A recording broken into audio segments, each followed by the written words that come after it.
Hey, hey, how's it going?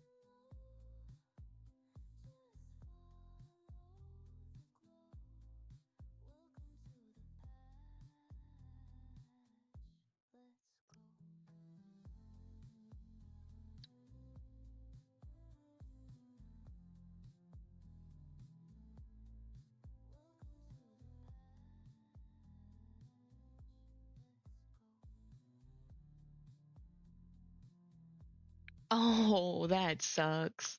I know exactly how that feels though.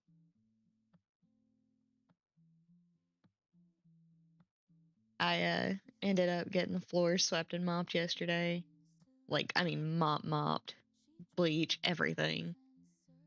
And came downstairs this morning to find toilet paper shredded up all over the rug.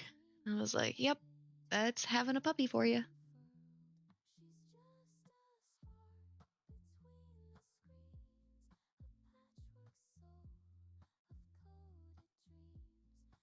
There we go.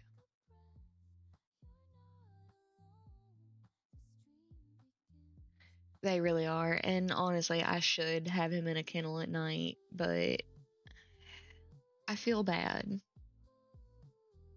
I don't want him to feel alone and abandoned. Most time at night, he'll like curl up beside my bed and I sleep with my arm hanging off of it. So he like comes over and nudges my hand until I start petting him. And then he'll fall asleep while I'm petting him, lying like right beside the bed. I'm still trying to wake up some this morning. I didn't go to bed till like 2 o'clock.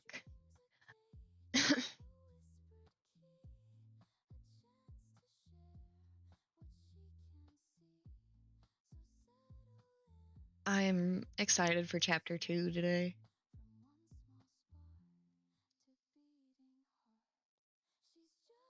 And so you usually go to bed, arm hanging off the side at 1 or 2 o'clock in the morning. Honestly, I prefer to be in bed at like 9 or 10. Like, I get up way too early for that. And it's not even that I want to get up that early. Most time I'm up in between like 4 and 5 o'clock in the morning for no reason. Dude, I fucking understand that one. They've been slamming doors for like the last week, and I'm ready to say something. I'm fucking ready to say something.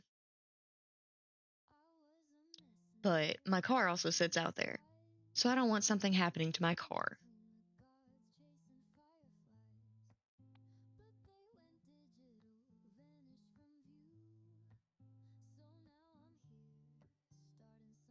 Oof.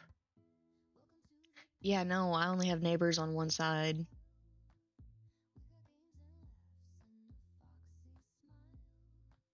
It's basically like a small 2-story brick house directly on the side of another one.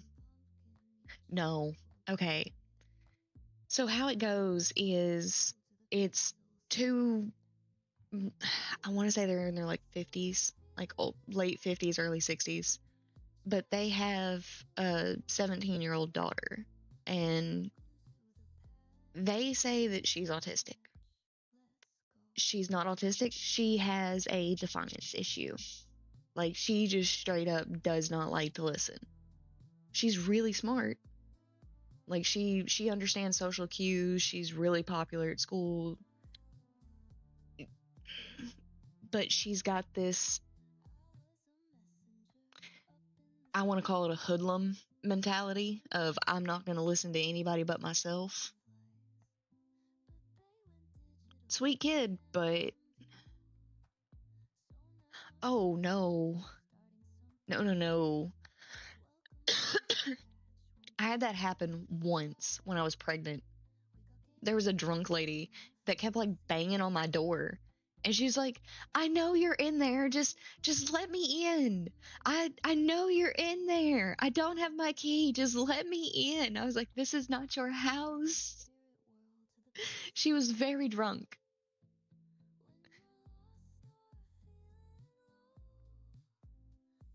I don't think I've ever been that drunk. Oh, he passed away?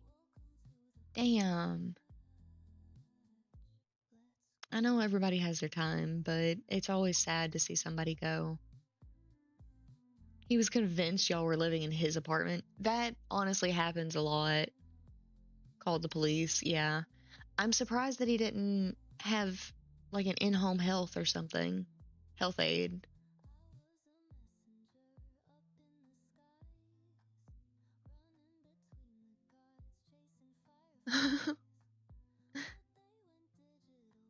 That you locked yourself in.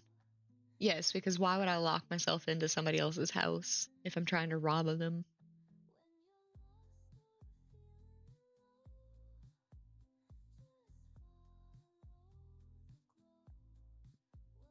No, I found out some more information about that quote unquote fight the other day. I'm pretty sure she stabbed him in the hip with like a kitchen knife. And I'm pretty sure her wife is the whole reason the argument started.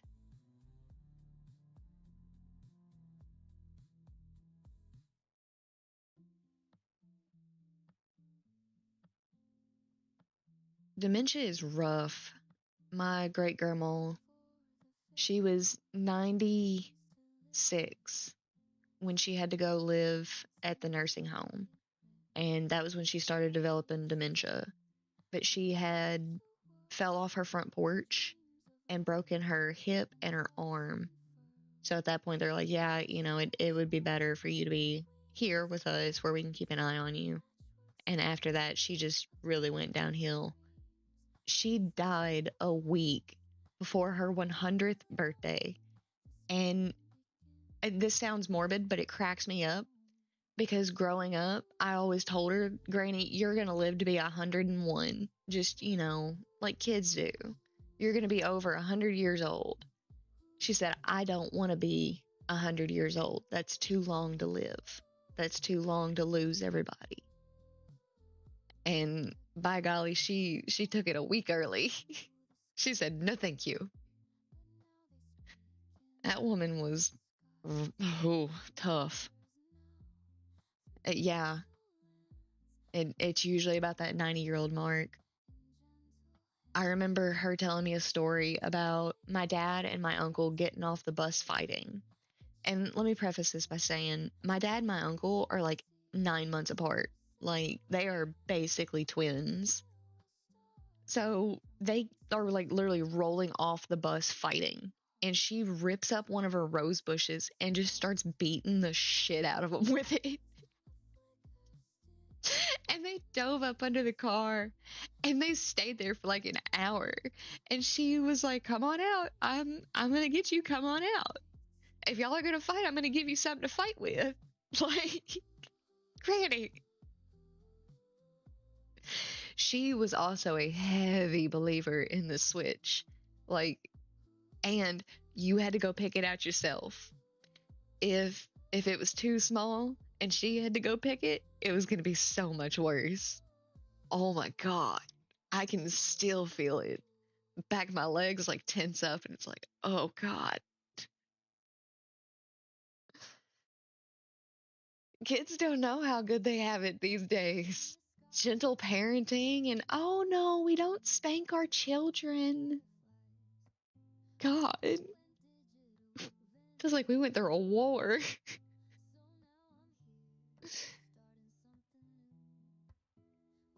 My son is constantly, it cracks me up when he says it.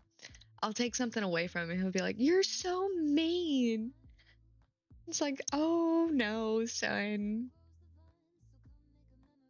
Yeah, like there's been a few times I've caught him just because he's popped an attitude or something, and he's thought about it since.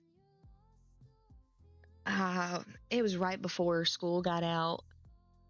He had come in, and I was like, "Hey, you're going to your Paul and grandma's, where we're cleaning up the house, like it's daily chores kind of thing. Go ahead and take the trash out before you take your shoes off. That way, because As soon as those shoes come off, they're not going back on. And he just flat out said no and started going up the stairs. And I started up after the stairs, and he heard me coming and took off running. He went in his room and shut the door, and I busted in there. I was like, no, sir. We went a few rounds on that one. He got grounded for about 2 weeks, had a red ass after it, and took out the trash. We talked about it later, and, after both of us calmed down, because I don't want to talk to him when we're both mad, because then we're both going to say things that we don't mean. And, well, we're sitting there talking, and I'm telling him, it's like, do you understand, why I got so mad about that? He's like, yeah, I told you no instead of explaining. He said that, he was tired, and he had twisted his ankle coming up the road off the bus stop, and he just wanted to take a break for a minute. And I was like, that's perfectly fine. You were allowed to take a break if you wanted to. Like, get you a drink, get you something to snack on real quick, and then take out the trash. That's fine. But you're not going to sit there and tell me flat no and turn away and walk away from me. Like, that's not how this is going. You can say, hey, can I take a break before I do it? But you cannot just flat out say no. Not like that.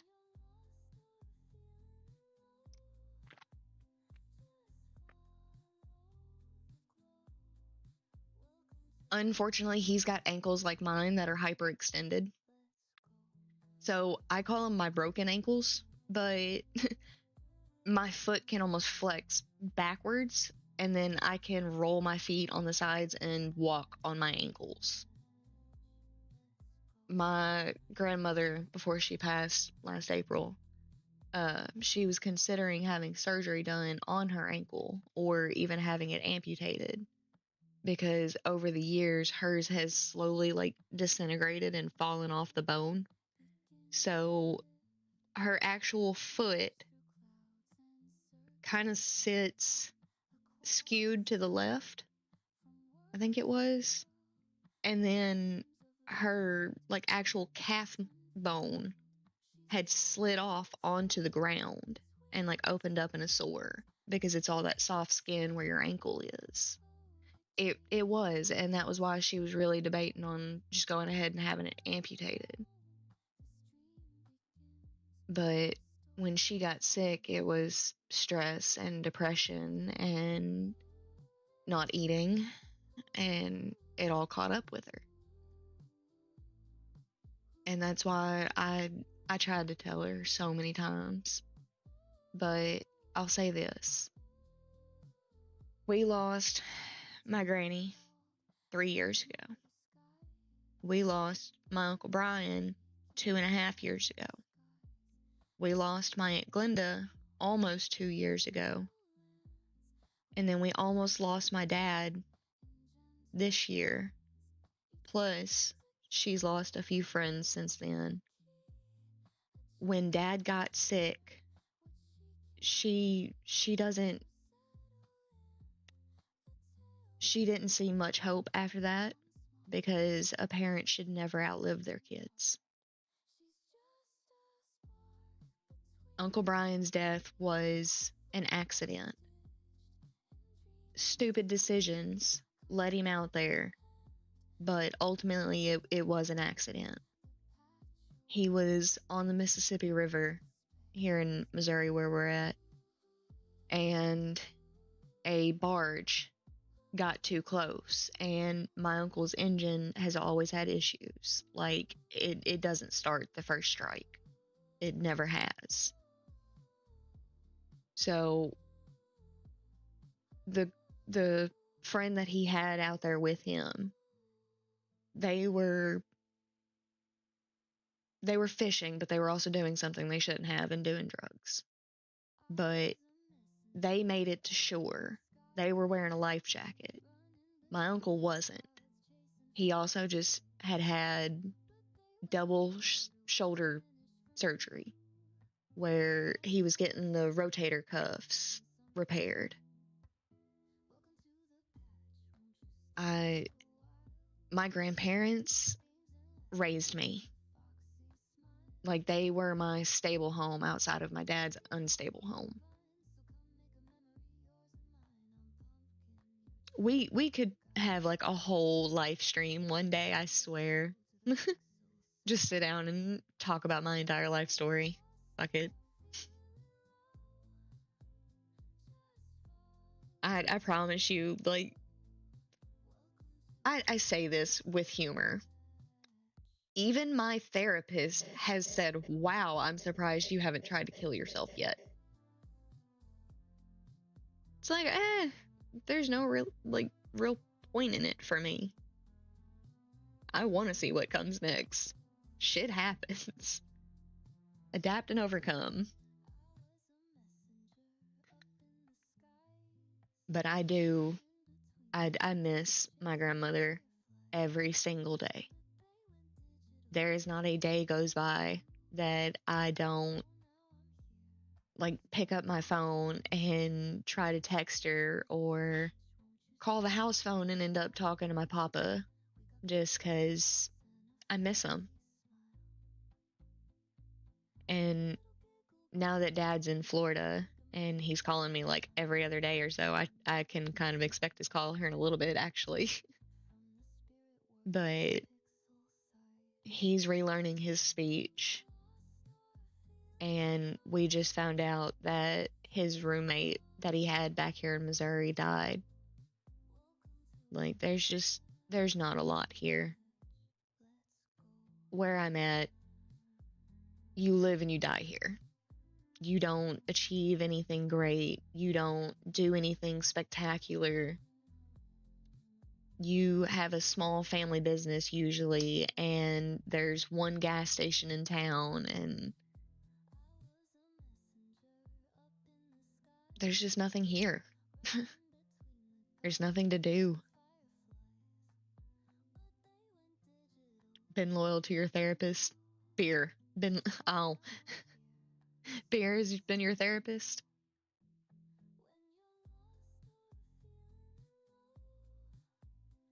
Yeah, that's the thing is I just want to enjoy my happy little life. I I want to explore and see what this world has to offer, or at least what my country has to offer.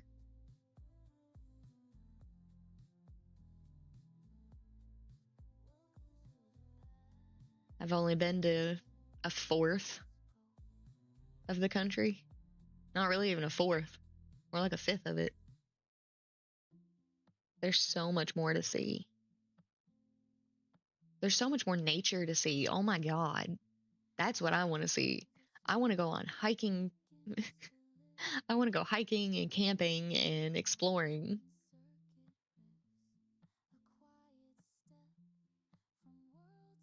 There's always something to see.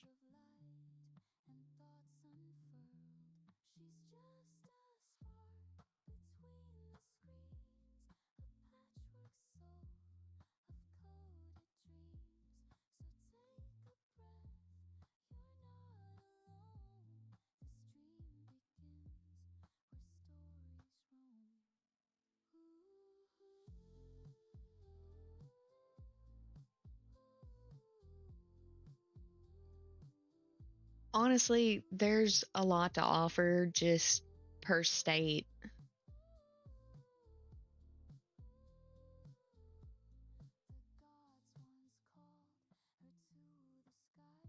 I want to go somewhere where like there's canyons and stuff to see.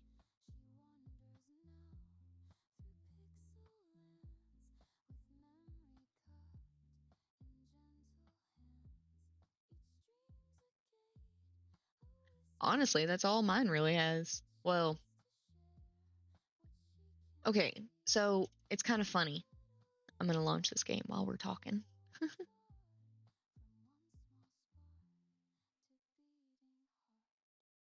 There we go. So, where I used to live at like the very, very bottom of Missouri used to be all swamp, like completely all swamp. And they drained it to make it into farmland.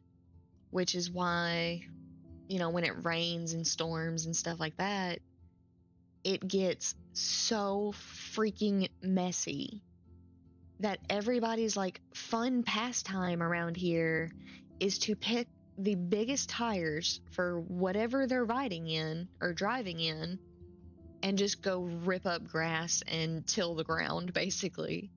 And it's called mudding, and it is amazing. It is a lot of fun.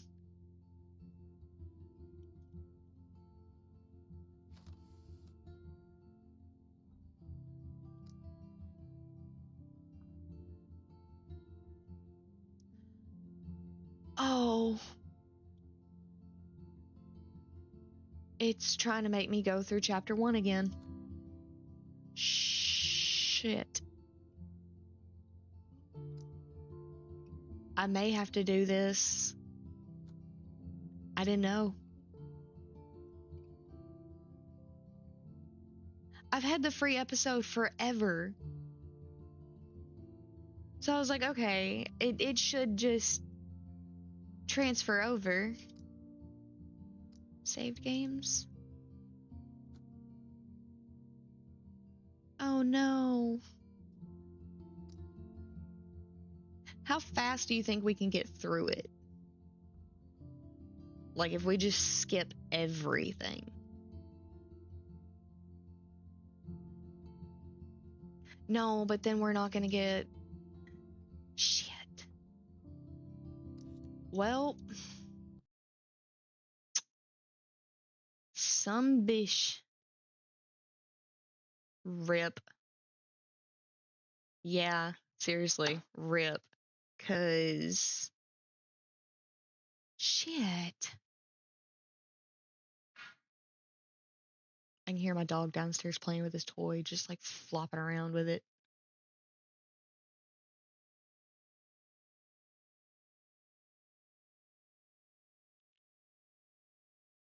We could always just... Oh, fuck. Damn.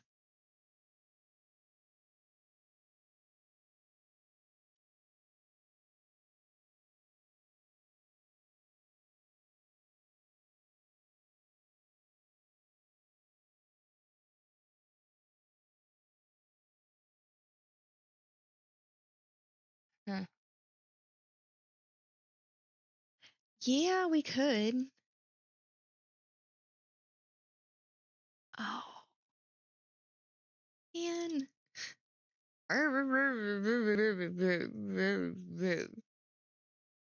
I'm one. I feel weird for just